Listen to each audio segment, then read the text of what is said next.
이번에는 다이나믹 프로그래밍에 대해서 알아보도록 하겠습니다. 우리나라 말로는 동적계획법이라고 하는데요. 일반적으로 최적화 문제에 적용하는 방법입니다. 최적화 문제라 함은 모든 가능한 솔루션을 뒤져봐야 되는 거예요. 모든 가능한 솔루션을 뒤져봐야 되는데 그 솔루션 중에서 가장 좋은 솔루션을 찾는 거, 그러한 문제를 최적화 문제라고 하는데, 그런 최적화 문제를 풀 때 활용될 수 있는 기법이 되겠습니다. 그렇다고 이 최적화 문제에서 무조건 다이나믹 프로그래밍을 쓸 수 있느냐? 그렇진 않아요. 다이나믹 프로그래밍을 쓸 수 있는 경우들을 분석해 보니까 원리적으로도 그렇고요. 옵티멀 서브 스트럭처를 갖고 있고 오버래핑 서브 프로블럼스라는 이 두 가지 특성을 갖고 있더라라는 얘기가 되겠습니다. 옵티멀 서브 스트럭처와 오버래핑 서브 프로블럼스라는 방법, 기법 이런 게 있어가지고 요걸 그대로 문제에 적용하면 문제가 풀린다 이런 게 아니에요. 그래서 어렵고 문제를 많이 풀어봐야 됩니다. 옵티멀 서브 스트럭처를 어떻게 정의해 나가고 찾아 나가고 그 안에서 오버래핑 서브 프로블럼스 특성을 이용해 가지고 계산을 빠르게 하는 그런 기법이 다이나믹 프로그래밍인데, 바이너리 서치 같이 어떤 하우투가 있어서 그렇게 하는 게 아니고, 이런 문제는 이렇게 옵티멀 서브 스트럭처를 가져가니까 풀리더라, 이런 문제는 이렇게 가져가니까 풀리더라, 그런 전체를 그냥 다이나믹 프로그래밍 문제라고 볼 수 있을 것 같습니다. 앞에서 말씀드린 것처럼 다이나믹 프로그래밍의 첫 번째 특징은 옵티멀 서브 스트럭처를 갖고 있다는 겁니다. 옵티멀 서브 스트럭처라는 게 뭐냐면은 원래 주어진 이런 문제, 배열의 어떤 특정 범위든 아니면 어떤 값의 범위든 이 범위의 문제를 해결한다고 할 때 이 부분 문제들의 조합, 이거는 조합의 하나의 예만 표현한 것 뿐이고요. 다양한 형태의 조합이 나올 수 있어요. 그 다양한 조합들 중에서 최적회를 찾으면 그 최적회가 원래 찾고자 하는 문제의 최적회가 된다. 그리고 이 부분 문제는 다시 이 부분 문제보다 더 작은 부분 문제들의 조합으로 문제를 해결할 수 있는 거죠. 그런 식으로 작은 문제들로 현재의 문제를 해결할 수 있는 그런 구조가 계속 리커시브하게 이루어질 수 있다면은 그것은 옵티멀 서브 스트럭처 특성을 갖고 있다라고 말할 수 있고, 그렇다면 DP로 문제를 풀 수 있다라는 얘기가 되겠습니다. 옵티멀 서브 스트럭처와 디바이드 앤 컨커, 그러니까 분할 정복은 굉장히 큰 차이가 있습니다. 분할 정복은 나중에 또 자세하게 다루겠지만 일단 비교하는 용도로만 우리가 잠깐 살펴보도록 할게요. 분할 정복은 원래 주어진 문제를 이렇게 반절로 쪼개요. 대체로 반절로 쪼개죠. 반절로 쪼갠 다음에 각각의 문제를 해결해요. 그리고 이 문제를 해결하기 위해서 또 쪼개요. 그런 식으로 계속 분할해 나가서 가장 작은 단위에서부터 문제를 해결한 다음에 다시 위로 올라오면서 합쳐오는 거예요. 두 개를 합치면서 다시 문제를 해결하는 거예요. 그래서 원래 이 작은 사이즈에서 계산된 내용, 찾은 내용들이 있을 거고, 그걸 또 합치는 과정에서 또 계산되는 내용, 합치는 내용이 있을 거예요. 그렇게 계속 올라오면서 원래 주어지는 이 전체 문제를 해결하는 그런 알고리즘이 분할 정복 알고리즘인데, 요거는 나중에 더 자세하게 관련된 문제들을 다루면서 살펴보도록 하고요. 이런 특성이 있다. 어쨌든 쪼개나간다. 그리고 옵티멀 서브 스트럭처하고는 좀 다르게 그냥 합칠 뿐이다. 합쳐서 문제를 해결할 수 있는지 파악할 뿐이다라는 거고요. 옵티멀 서브 스트럭처는 자기 자신의 분할 문제들 가지고 조합을 만드는 거예요. 조합. 다양한 조합. 나올 수 있는 모든 조합을 파악해보고 거기서 가장 좋은 방법을 선택하면 그게 나의 옵티멀 솔루션이 된다. 그런 얘기인 거예요. 그게 옵티멀 서브 스트럭처라는 얘기입니다. 많이 다르죠? 그리고 그리디 알고리즘이 있는데요. 옵티멀 서브 스트럭처에서는 이 모든 조합을 다 뒤져야만 최선의 방법을 찾아낼 수가 있는데, 옵티멀한 방법을 찾아낼 수가 있는데, 그리디 알고리즘은 애초부터 내가 취할 수 있는 최선의 방법을 계속 선택해 나가면 그거 자체가 그냥 옵티멀한 방법이 되는 거예요. 그래서 사실은 더 어려워요. 그리디로 풀 수 있느냐 없느냐를 판단하는 게 생각보다 간단하지 않습니다. 오히려 DP보다 저는 조금 더 어렵다고 생각이 돼요. 그리디 알고리즘으로 풀 수 있다는 힌트가 주어지면 굉장히 문제가 쉬워지는데, 그리디 알고리즘이라는 것을 파악하는 것 자체가 굉장히 어렵기 때문에 상대적으로 좀 더 어렵지 않을까? 저는 그렇게 생각이 들고요. 그 다음 특성은 오버래핑 서브 프로블럼스라는 특성을 갖고 있습니다. 어떤 문제를 풀어가는데 계산이 계속 반복적으로 나온다는 거예요. 피보나치 함수를 예로 많이 들어요. n은 1 이상일 때 정의가 돼 있고 1일 때는 1이고 2일 때도 1이고 그 다음 3부터는 앞에 있는 두 수의 합으로 이렇게 정의가 되는 거죠. 이건 점화식이죠. 점화식을 그대로 코드로 옮기면 이렇게 됩니다. 근데 이 코드에다가 F6, n을 6으로 집어넣으면 이게 리커시브하게 계산이 되면서 반복적으로 계산이 되는데 이렇게 같은 계산이 여러 번 나온다는 거예요. 이렇게 같은 계산이 여러 번 나올 때 한 번만 계산해 놓고 다시 계산할 상황이 왔을 때 그냥 여기서 바로 리턴해 버리면 요 밑에 부분들이 다 계산할 필요가 없어지는 거죠. 그렇게 해서 가속을 할 수 있다, 이런 말이 되겠고, 그런 특성이 있다면 다이나믹 프로그래밍으로 풀 수 있다는 얘기가 되겠습니다. 그래서 뭐 교과서적으로 말씀을 드리면은 부분 문제들의 공간이 작다. 공간이 작다는 건 뭐죠? 그냥 계속 반복해서 나온다, 뭐 그런 얘기의 다른 표현이라고 볼 수 있을 것 같고요. 재기적으로 풀기 때문에 같은 문제를 반복해서 풀게 되는 거고, 같은 문제가 계속 나오니까 중복되는 부분 문제들이 계속 나오고, 그 중복되는 부분 문제들을 매번 풀 게 아니라 한번 푼 거를 저장해 놨다가 그 다음에 또 계산할 일이 있을 때 그 값을 그냥 리턴만 하면 된다, 그런 말이 되겠습니다.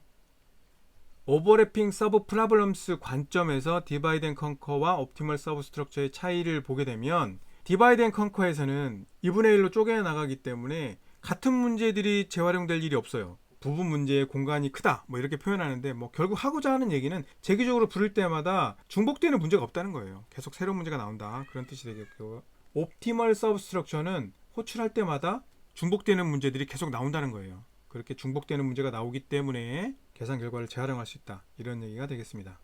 자, 다이나믹 프로그래밍에는 크게 두 가지 타입이 있어요. 하나는 탑다운, 점화식을 그대로 코드로 구현한 거예요. 그러면 리커시브하게 계속 내려올 거잖아요. 그런 탑다운 어프로치가 있고요. 그 다음에 이 작은 문제들을 미리 풀어서 점점점 큰 문제를 풀어갈 수 있도록 하는 것이 좁은 의미의 다이나믹 프로그래밍. 흔히 우리가 다이나믹 프로그래밍이라고 하면 이 보텀업 방식을 말하거든요. 근데 이제 좀 크게 보면 이 탑다운 어프로치, 보텀업 어프로치 전체를 다이나믹 프로그래밍의 범주에 넣을 수가 있어요. 이렇게 놓고 보면 정말 다이나믹 프로그래밍이라는 용어 자체가 정말 생뚱맞은 용어이긴 해요.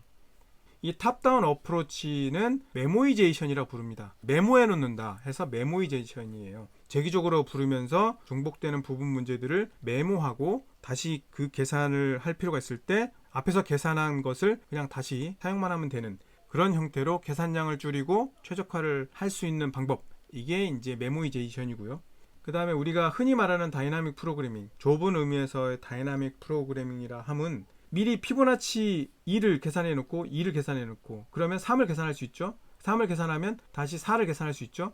4를 계산해 놓으면 5를 계산할 수 있죠. 3과 4가 이미 계산돼 있으니까 5를 계산하면 4와 5가 이미 계산돼 있으니까 6을 계산할 수 있겠죠. 이런 식으로 작은 것부터 해결해서 큰 걸 해결하는 그런 식의 알고리즘이 다이나믹 프로그래밍이 되겠습니다. 기본적으로 다이나믹 프로그래밍은 수학적으로 정의가 된다면은 이런 점화식으로 표현할 거예요. 점화식을 그대로 코드로 구현해서 재기적으로 호출하면 메모이제이션 기법을 사용하게 되는 거고요. 작은 문제들, 그러니까 이거를 거꾸로 F1, F2, 피보나치 함수 3, 4 이런 식으로 작은 것부터 큰 순서로 나가면은 우리가 좁은 의미의 다이나믹 프로그래밍 기법이다, 이렇게 이해하시면 될 것 같아요. 우리가 지금 공부하는 이 챕터에서는 앞으로 좁은 의미의 다이나믹 프로그래밍에 좀 집중을 할 거예요. 그러기 위해서 먼저 메모이제이션의 특징을 먼저 이해하고 빨리 정리해 놓고 좀 더 다이나믹 프로그래밍 기법에 집중을 할 거거든요. 그래서 먼저 메모이제이션 기법에 대해서 살펴보도록 하겠습니다. 메모이제이션 기법은 점화식으로 표현된 것을 그대로 코드로 구현한 거예요. 이런 식이 되겠죠, 피보나치 함수가. 그런데 이거는 계산량을 줄이는 게 하나도 없죠. 그냥 그대로 구현한 거잖아요. 이거를 가지고 앞에서 계산한 거를 다시 계산할 일이 없게 만들려면 어떻게 해야 되느냐, 이제 어딘가 저장을 해야 되는 거예요. 흔히 이런 변수를 dp라는 이름으로 불러요. 그렇지만 그 안의 내용은 캐시예요, 캐시. 그래서 캐시 역할을 하는 공간을 만드는 거예요. 저장할 공간을 만들어 놓고 함수에 들어왔을 때 파라미터를 보고 그 파라미터 기준으로 앞에 계산한 게 있는지를 보는 겁니다. 지금 여기서는 0으로 초기화되어 있는데 0이 아니라는 의미는 이미 계산한 게 있다는 뜻이에요. 지금 이 조건은 0이 아니다 라는 뜻이거든요. 그걸 그냥 리턴만 하면 끝나는 거예요. 앞에서 계산한 걸 재활용하겠다는 거죠. 그리고 피보나치를 계산합니다. 왜냐면 여기 왔을 때는 앞에 계산한 게 없다는 뜻이니까 계산하는 거죠. 그 계산한 거를 캐시에다가 저장을 하면서 리턴하면서 끝나는 거죠. 사실 이거는 두 개의 구문이죠. 뭐 다 아시겠지만 굳이 쓰자면 이렇게 되겠죠. 요렇게 두 개를 하나로 줄여놓은 거죠. 그래서 캐시에 저장을 하고 리턴하는 형태로 되어 있습니다. 메모이제이션은 이 형태예요. 이 형태 아닌 형태를 제가 본 기억이 없습니다. 전형적으로 이 형태를 갖고 있다. 그래서 너무 간단합니다. 중요한 거는 리커시브 형태로 함수를 만들 수만 있으면 되는 거예요. 그렇게 한 다음에 캐시를 저장할 수 있는 배열을 만드는데, 이때 이 배열의 인덱스는 결국 함수의 파라미터가 되는 거예요. 그렇게 정의해 놓고 함수 안에서는 이 앞에 어떤 종료 조건 같은 게 있을 수 있어요.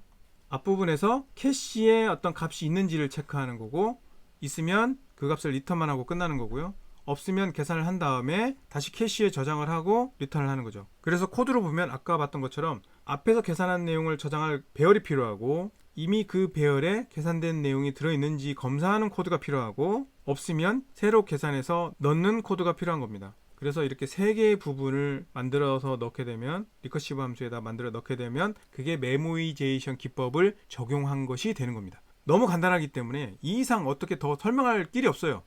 그런데 사실 좁은 의미의 다이나믹 프로그래밍이든 메모이제이션이든 이런 캐시 공간이 똑같이 필요해요. 다만 이걸 채우는 과정이, 메모이제이션은 리커시브하게 호출되면서 채워나가는 거고, 다이나믹 프로그래밍은 작은 범위의 값부터 채워나가면서 점점 늘려나가서 우리가 찾고자 하는 최종 목적지까지 계산해 나가는 그런 기법이에요. 이거는 저만의 해석입니다. 여기서부터는 저만의 해석인데, 그러면 어떤 문제들을 DP를 이용해서 풀 수 있을까? 이걸 이제 들여다보자는 거죠. 자, 먼저 오버래핑 서브 프로블럼스 특징을 한번 봅시다. 모든 조합을 판단하는 문제라고 했어요. 모든 조합의 문제. 그리고 계산을 재활용한다고 했어요. 계산이라는 얘기가 나와요. 계산. 그리고 모든 경우를 다 따져봐야 되는 거예요. 조합의 문제예요. 조합의 문제.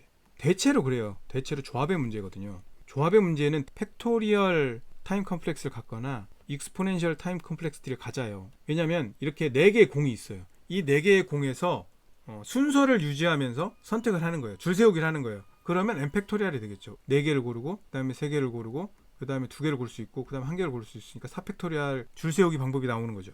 또는 순서에 상관없이 하나를 고르거나, 하나도 안 고르거나, 2개를 고르거나, 3개를 고르거나 할 수 있는 이런 조합이 나오면은 각각을 고르거나 안 고르거나 두 가지 상태가 나오니까 2의 n승의 선택의 문제가 되겠죠.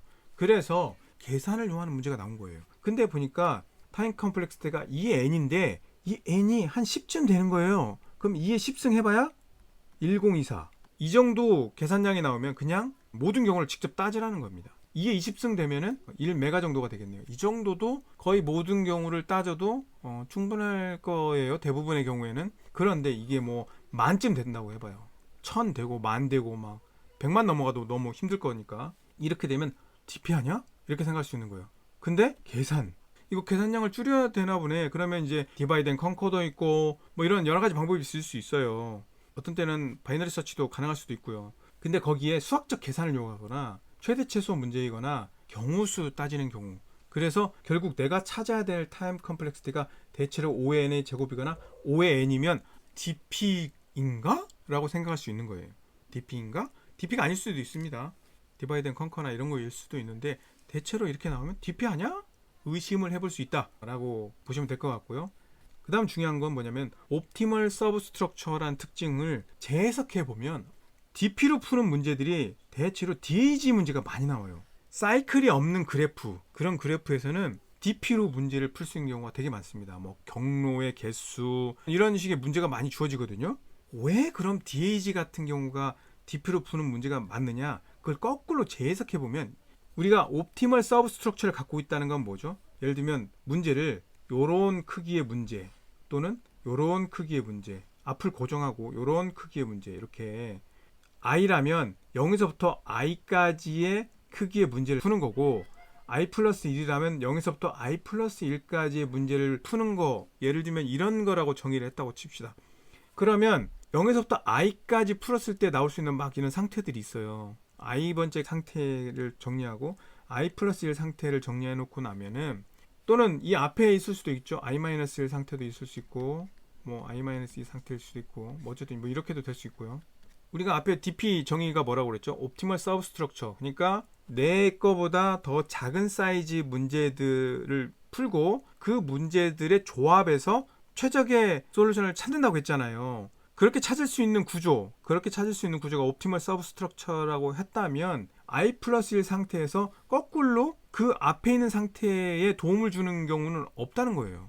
이걸 그래프로 그려보면은 결국엔 앞에 있는 거에서 뒤쪽으로, 그러니까 한 방향으로만 화살표가 이루어지는 거예요. 그래프가 DAG 특성을 갖게 되는 겁니다.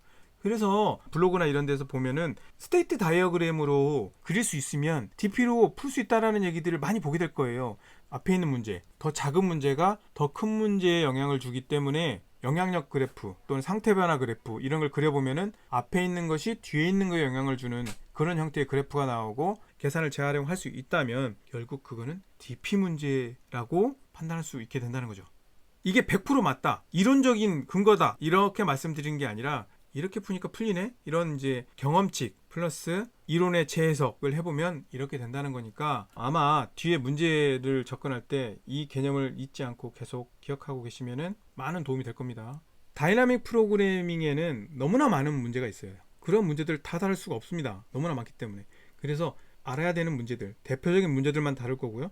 피보나치 계열, 타일링, DP 같이 파라미터로 뭐 별이나 이런 데이터가 주어지는 게 아니라 어떤 값의 범위, 조건 이런 것만 주면 문제를 풀어야 되는 그런 문제들도 있고, 배열을 입력으로 주어서 2차원 배열 또는 1차원 배열을 줘가지고 문제를 푸는 그 안에서의 어떤 계산을 해내야 되는 문제들도 있어요. 또는 트리나 그래프 같은 이런 형태에서 문제를 풀어야 되는 경우도 있거든요. 그리고 이 DP 계산 자체를 또 가속하는 방법이 있어요. 그 방법들은 뒤에 다시 말씀을 드리도록 하겠습니다. 다음 시간에는 하나씩 문제를 풀어가면서 다이나믹 프로그래밍이 어떻게 접근하면 되고 또 어떤 유형이 있는지 확인하는 시간을 갖도록 하겠습니다.